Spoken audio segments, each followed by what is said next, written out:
Hi అండి, నమస్తే. నేను Mahaprasad. Welcome to our channel entertainment world.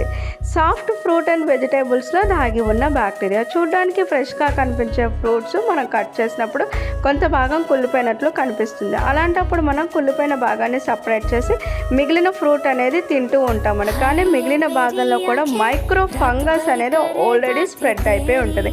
ఇలాంటివి తినటం వల్ల ఫుడ్ ఇన్ఫెక్షన్, బ్లడ్ ఇన్ఫెక్షన్ రావడానికి ఎక్కువ ఛాన్సెస్ ఉంటాయండి.